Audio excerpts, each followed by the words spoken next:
ఓం శ్రీ సచ్చిదానంద సమర్థ సద్గురు సాయినాథ్ మహారాజుకి జై. శ్రీ సాయిబాబా అండి. అందరికీ నమస్కారం. బాబా గారి మరొక విశిష్టమైన చర్య అయినటువంటి మన కర్మఫలాన్ని తొలగించడం మనం గత 3 సత్సంగాలలో 3 వీడియోల ద్వారా మనం దర్శించుకుంటూ ఉన్నాం కదా. అలా బాబా గారు మన కర్మఫలాన్ని తొలగించడంలో 3 పద్ధతులు ఉన్నాయని చెప్పుకున్నాం. ఒకటి, మన కర్మఫలాన్ని మన చేతనే అనుభవింపచేసి తొలగించడం. అదే ఆ కర్మఫల తీవ్రతను కొంత స్థాయికి తగ్గించి, అంటే మనం భరించగలిగినంత స్థాయికి తగ్గించి వారు మన చేతనే అనుభవింపచేసి తొలగిస్తున్నారు. అది మొదటి రకం అని చెప్పుకున్నాం. రెండవ రకం, మన కర్మఫలంలో కొంత భాగాన్ని వారు స్వీకరించి మనతో కలిసి పంచుకొని అనుభవించడం. ఈ పద్ధతిలో మళ్ళీ 3 రకాలు ఉన్నాయి కదా. ఒకటి, వారి కరస్పర్శ కానీ చరణస్పర్శ కానీ లేదా రెండును. అలాగే వారి కృపా దృష్టిని ప్రసరింప చేయడం ద్వారా అని చెప్పుకున్నాం. ఈ రెండింటికి సంబంధించిన అనుభవాలు, కొంతమంది భక్తుల అనుభవాల్లో మనం సచ్చరిత్ర ద్వారా దర్శించుకున్నాం. ఇక మూడోదైనటువంటి, అంటే ఈ రెండవ పద్ధతిలో, అంటే మన కర్మఫలంలో కొంత భాగాన్ని వారు స్వీకరించి కలిసి పంచుకొని అనుభవించడం అనే ఈ రెండవ పద్ధతిలో మూడో పద్ధతి ఏంటి అని అంటే, సంకల్ప మాత్రంతో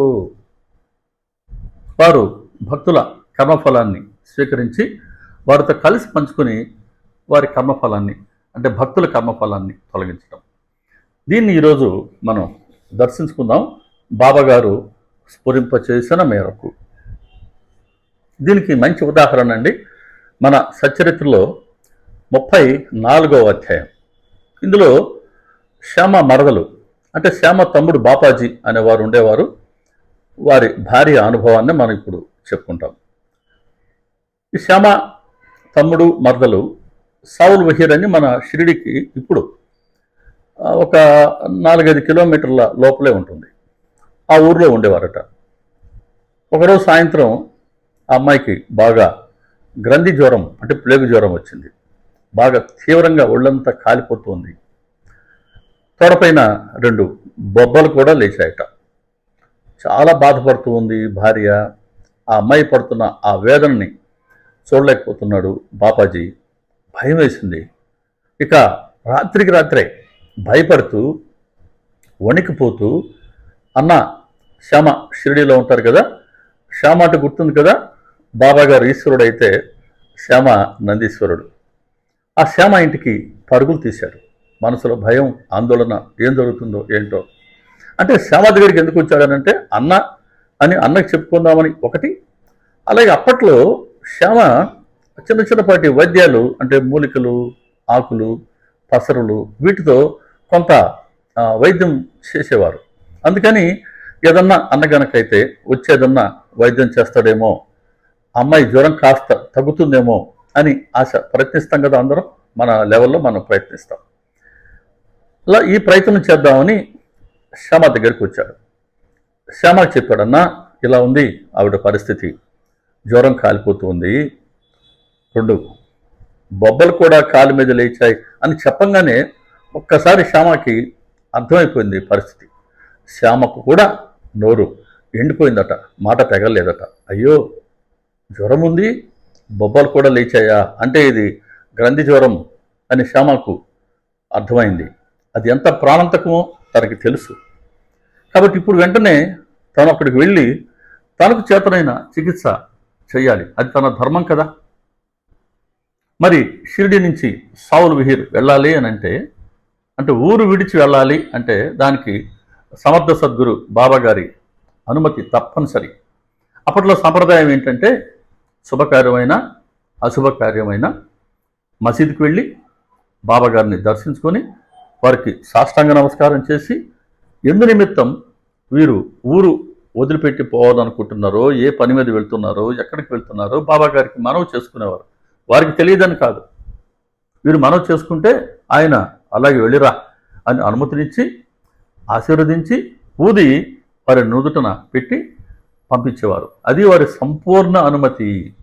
ఇది అప్పట్లో షిరిడి ప్రజలందరూ, బాబాగారి భక్తులందరూ పాటించినటువంటి సంప్రదాయం.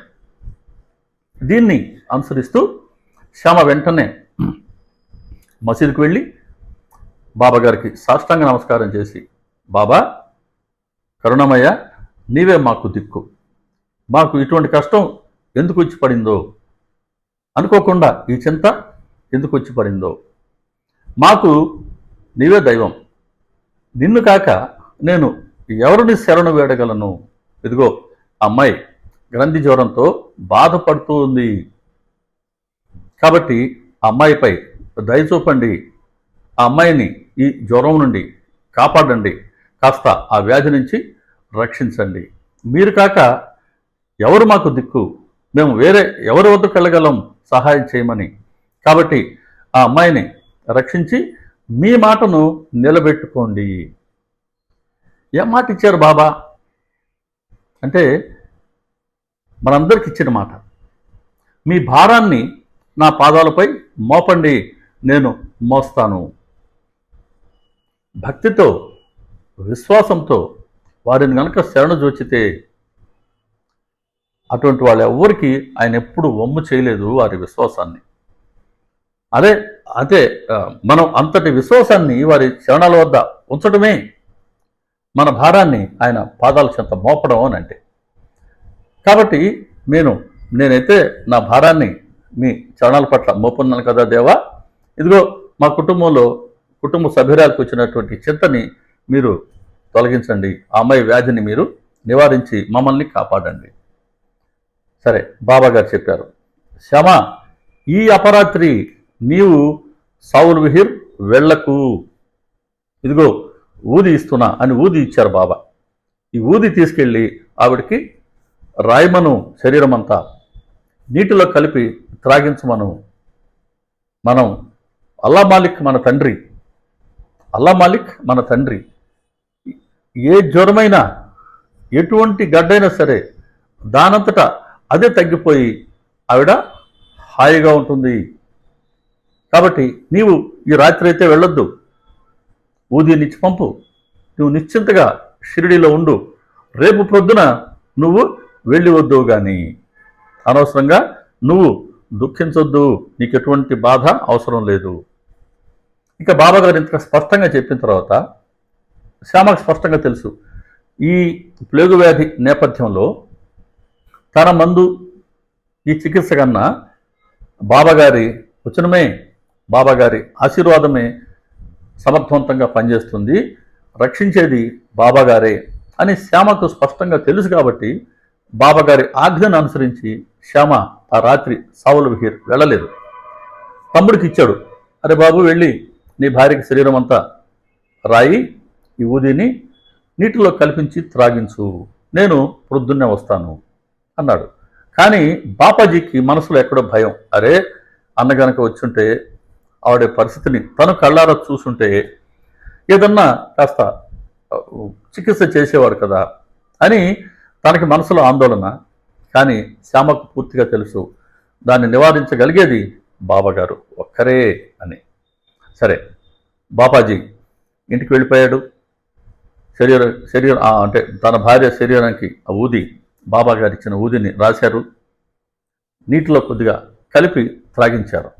అంతే, కాసేపటికి చెమటలు పట్టాయి, ఆవిడ బాగా నిద్రపోయారు. తెల్లవారి లేచేసరికి శరీరం పైన ఎటువంటి గడ్డలు లేవండి.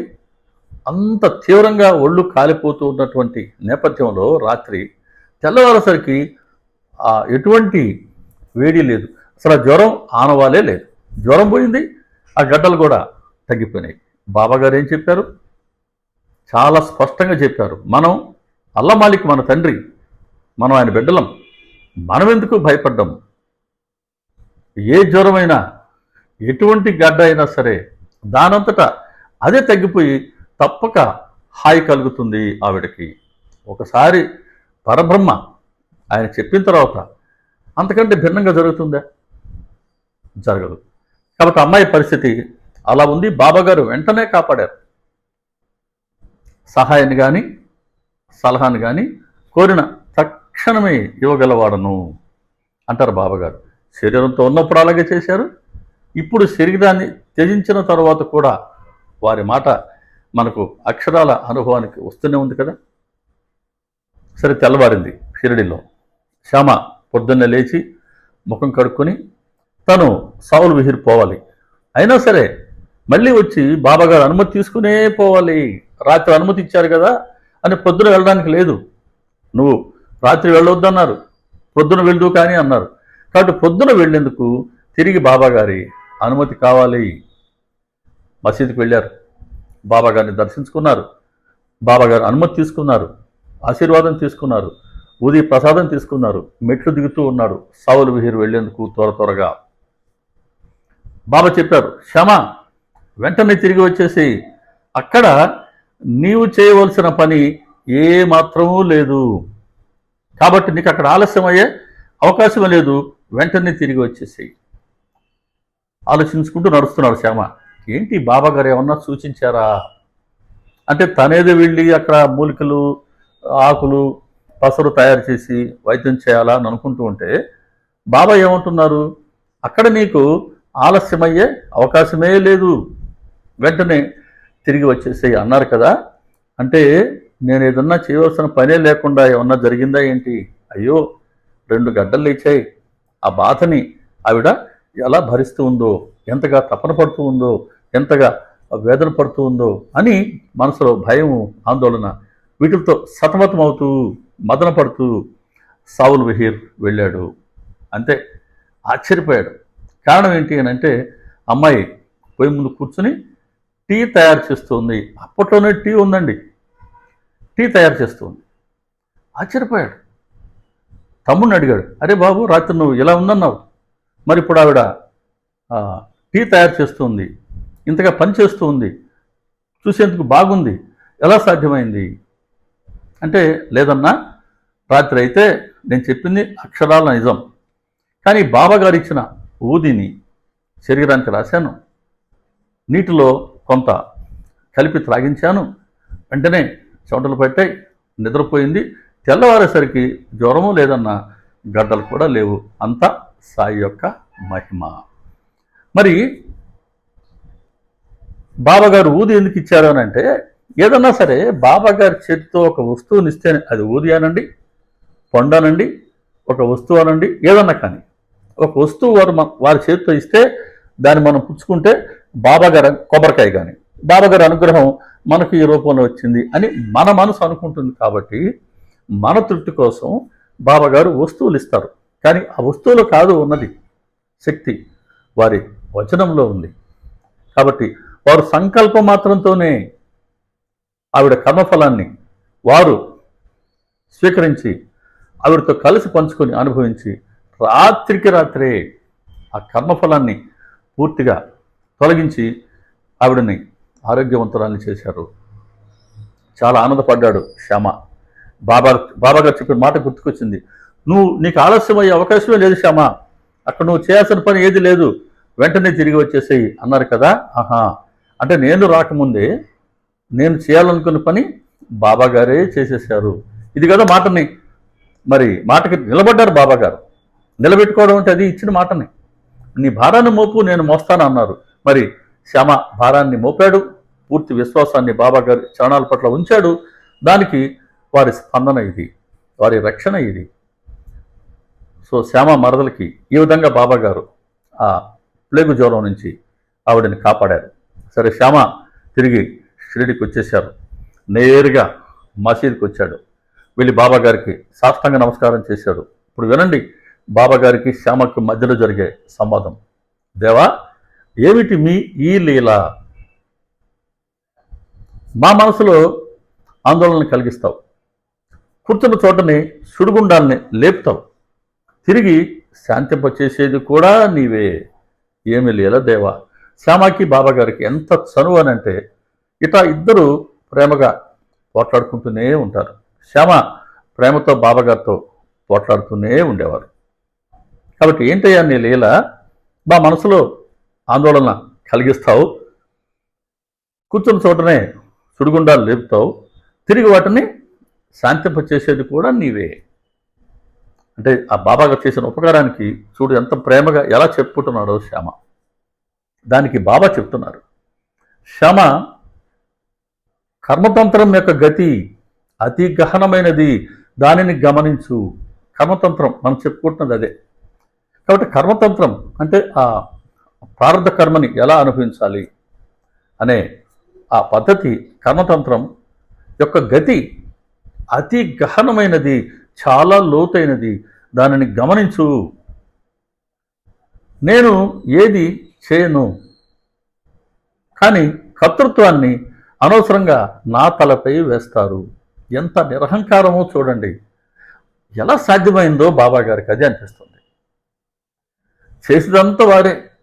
ఇప్పుడు ఈవిని రక్షించింది బాబా గారే కదా, కానీ రక్షించింది నేనే అని ఆ కర్తృత్వాన్ని తమకు ఆపాదించుకోరు, తమపై ఆయన పెట్టుకోరు. ఏమంటున్నారు, నేను చేసేవాడిని కాను శ్యామ, చేయించేవాడిని కూడా కాను, కానీ కర్తృత్వాన్ని అనవసరంగా నా తలపై వేస్తున్నారు. చేసేది చేయించేది అనంతుడు అయిన ఆ పరమేశ్వరుడు ఒక్కరే. అతడే కరుణామయుడు. నేను దేవుణ్ణి కాను, ఈశ్వరుణ్ణి కాను, పరమేశ్వరుణ్ణి కూడా కాను. నేను అన్నల హక్కును కాను, నేను యాదే హక్కును మాత్రమే. అంటే నేనే యజమాని అని నేను చెప్పను, నేను యాదే హక్కుని. నేను ఎప్పుడు భగవంతుణ్ణి, అల్లాని స్మరించేవాడిని, పరమేశ్వరుడి విశ్వాసపాత్రుడినైన సేవకుడిని. అల్లా నామాన్ని స్మరిస్తానంటున్నారు, పరమేశ్వరుడి విశ్వాసపాత్రుడనైన సేవకుణ్ణి అంటున్నారు. అంటే అల్లా ముసల్మాన్ దేవుడని, పరమేశ్వరుడు హిందువుల దేవుడని కాదు. సబ్కా మాలిక్ ఏక్. ముసల్మాన్లు అల్లా అంటున్నారు, మనం రాముడు అంటున్నాం, శ్రీకృష్ణ భగవానుడు అంటున్నాం, పరమేశ్వరుడు అంటున్నాం, అమ్మడిని అంటున్నాం, ఆంజనేయ స్వామి అంటున్నాం, ఏ పేరుతో పిలిచినా వెంకటేశ్వర స్వామి అంటున్నాం. ఏ పేరుతో పిలిచినా, ఏ నామరూపాలతో ఉన్నాడు భగవంతుడు అని మనం వారిని ఆశ్రయించిన, వారిని ఆరాధించిన, వారిని నమ్ముకున్న, అదిగో ఆ పలికేది, ఆశీర్వదించేది, రక్షించేది ఒక్కరే భగవంతుడు, సబ్కా మాలిక్ ఏక్. ఇది ఇక్కడ మనం గ్రహించాల్సింది. కాబట్టి అన్ని వారే చేస్తూ కూడా నేను ఏది చేయను. కాకుంటే విధివశాత్తు జరిగే కర్మలకు నేను సాక్షిభూతుణ్ణి మాత్రమే. విధివశాత్తు జరిగే కర్మలన్నిటికీ నేను సాక్షిభూతుడిని. ఇదిగో ఇదే శ్రీకృష్ణ పరమాత్మ భగవద్గీతలో చెప్పింది కూడా. ఆయన సాక్షిభూతుడిగా ఉన్నారు. శరీరం అనే క్షేత్రంలో మన జీవాత్మ ఒక క్షేత్రజ్ఞుడైతే పరమాత్మ ఇంకో క్షేత్రజ్ఞుడు. ఆయన మన అంతర్సాక్షిగా ఉంటూ మన కర్మలన్నిటినీ ఆయన గమనిస్తూ ఉంటారు. దీన్నే బాబా గారు చెప్తున్నారు. విధివశాత్తు జరిగే కర్మలకి, విధి మనం చెప్తున్నాం కర్మధర్మ సంయోగం వలన ఈ జరిగే కర్మలన్నిటికీ నేను సాక్షిభూతుణ్ణి మాత్రమే అని చెప్తూ, ఎవరైతే నిరహంకార భావంతో, అంటే అహంకారం లేకుండా కృతజ్ఞతాభావంతో దేవుడిపై భారం వేస్తారో అటువంటి వారి కార్యం సిద్ధిస్తుంది. కాబట్టి భగవంతుని ఆశ్రయించాలంటే కూడా నిరహంకార భావంతోనే ఆశ్రయించాలి, అహంకారం లేకుండా ఆశ్రయించాలి. అలాగే భగవంతుడి ద్వారా లేదా గురువు ద్వారా మనం పొందుతూ ఉన్న ప్రయోజనాల పట్ల చాలా కృతజ్ఞతతో ఉండాలి. ఆ కృతజ్ఞతని గురువు చెప్పినట్టుగా మనం ప్రవర్తించడం ద్వారా చూపించాలి. అది బాబాగారు కోరుకునే నిజమైన కృతజ్ఞత. ఇన్ని చేస్తున్న బాబాగారు కర్తృత్వాన్ని వహించడం లేదు. కానీ సాధారణంగా ఒక చిన్నపాటి సత్కర్మ చేసిన దానికే ఎంతో గుర్తింపు రావాలని కోరుకుంటాం. మనలో ఇంతటి అహంకారం ఉంటుంది. బాబాగారిని చూసి, వారు ఆచరించిన విధానాన్ని చూసి మనలో ఈ కర్తృత్వాన్ని తొలగించుకుంటే మనం ఎరుకలో ఉన్నట్టే. ఇక్కడ చూడండి, బాబాగారు బాపాజీ భార్య యొక్క, అంటే శ్యామ మరదల యొక్క కర్మఫలాన్ని తమ సంకల్ప మాత్రంతో ఆయన ఆ కర్మఫలాన్ని తాము కొంత భాగం స్వీకరించి ఆమెతో కలిసి పంచుకున్న వైనాన్ని మనం ఇక్కడ గమనించాం. కాబట్టి దీంతో మన కర్మఫలంలో కొంత భాగాన్ని బాబా గారు స్వీకరించి మనతో కలిసి పంచుకోవడం అన్న ఈ అంశం పూర్తయింది.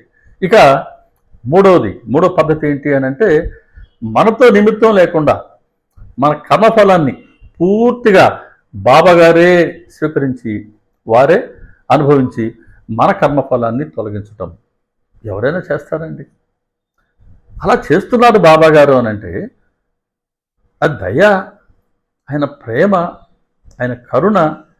వీటిని తలుచుకుంటే అసలు మనోవృత్తి శూన్యమైపోతుంది, మనసు కాస్త స్తంభించిపోతుంది.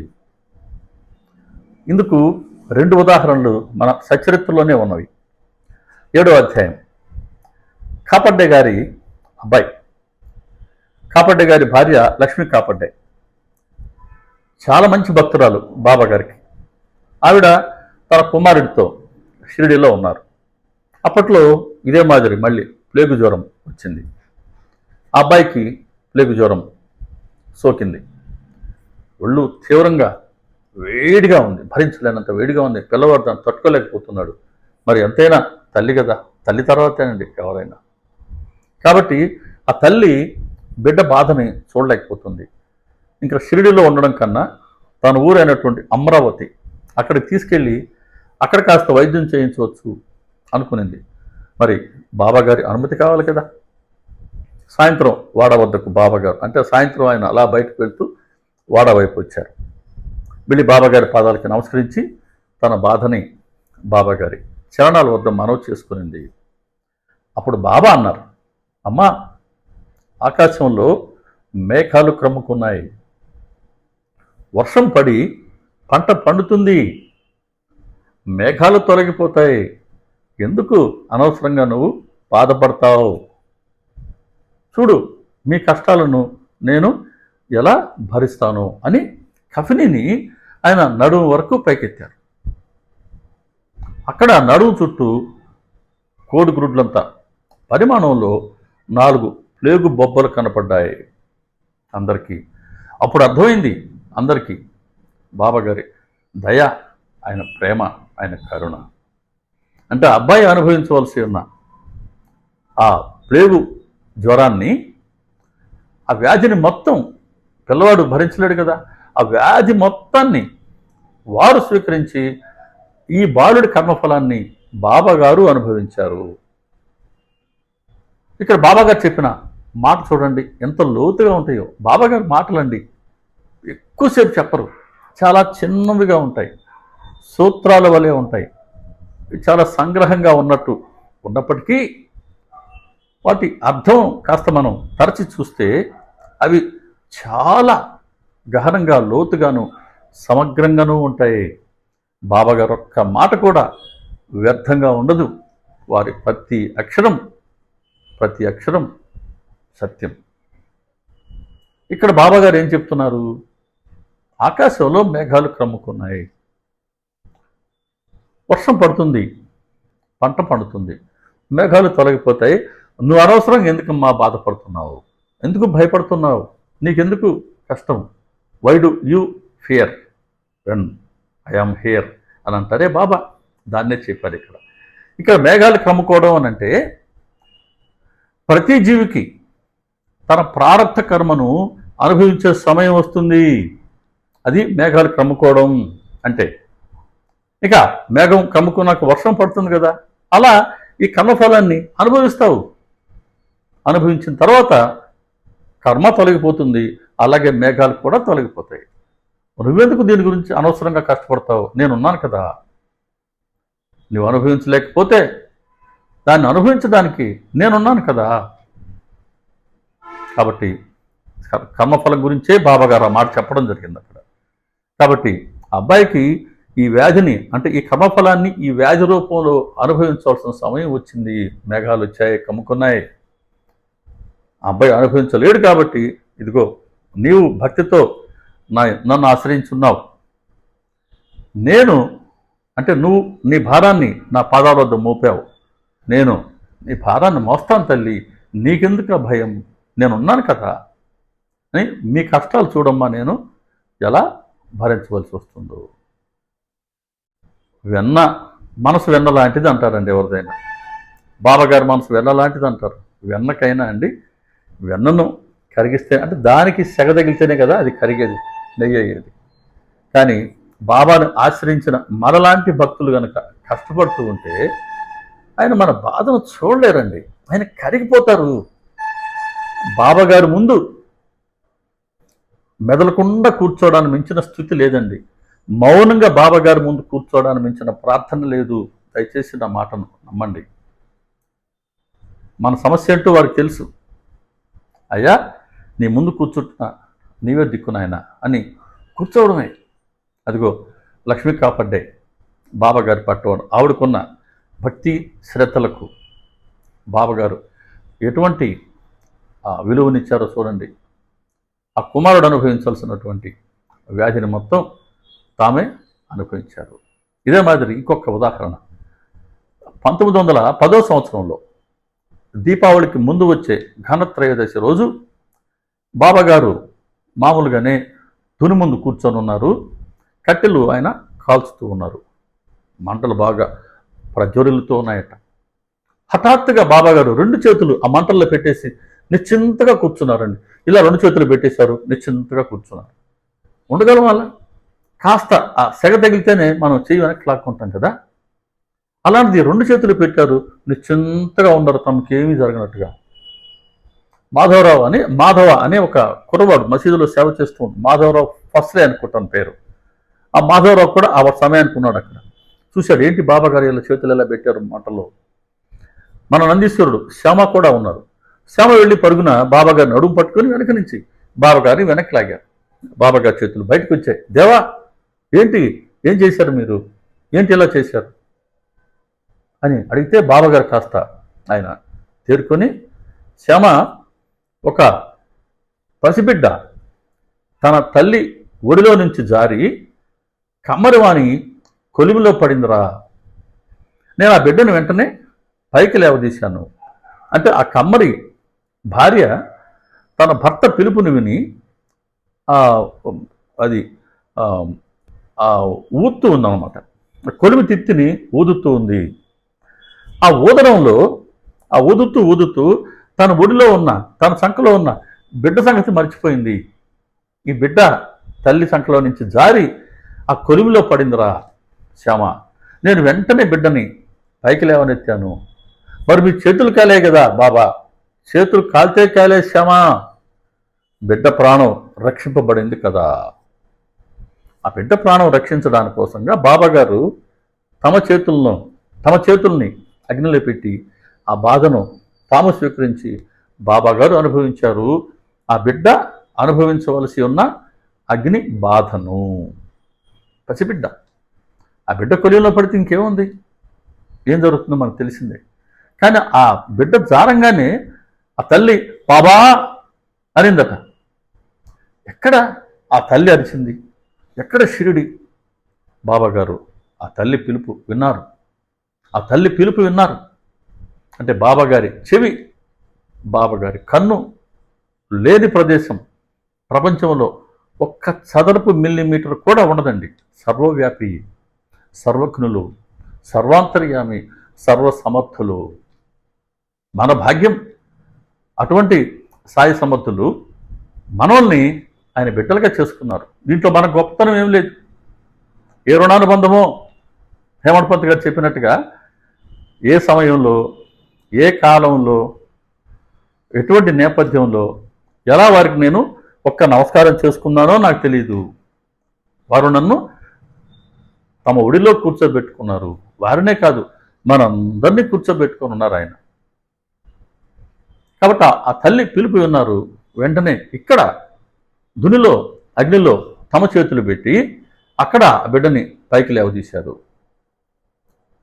అంటే ఒక 2-3 రోజుల తర్వాత, అంటే మన సచ్చరిత్రలో దీన్ని పేర్కొనలేదు కానీ ఒక 3-4 రోజుల తర్వాత ఆ తల్లి షిరిడీకి వచ్చిందట.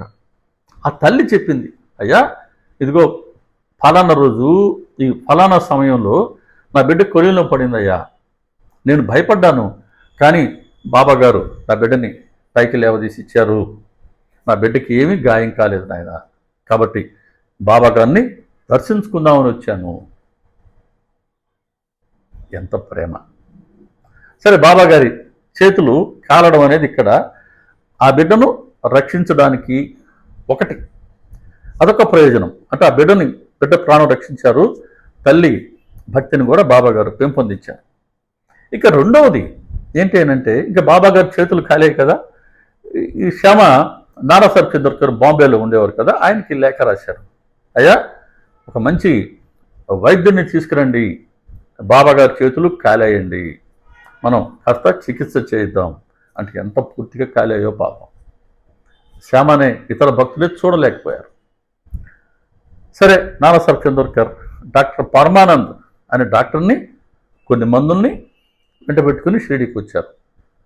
కానీ అప్పటికే భాగోజీ షిండే అని ఒక కుష్టు వ్యాధిగ్రస్తుడు, బాబా గారికి రోజు ఆయన సేవ చేసుకునేవారు. బాబా గారు లిండికి వెళ్ళాలి అని అంటే ఆ గొడుగు పట్టుకొని ఉంటారు. మనం బాబా గారు ఆ లిండికి వెళ్ళేటప్పుడు గోడ కానుకొని ఉంటారు, పాదాలు ఇలా పెట్టి, వెనుక గొడుగు పట్టుకొని ఉంటారు.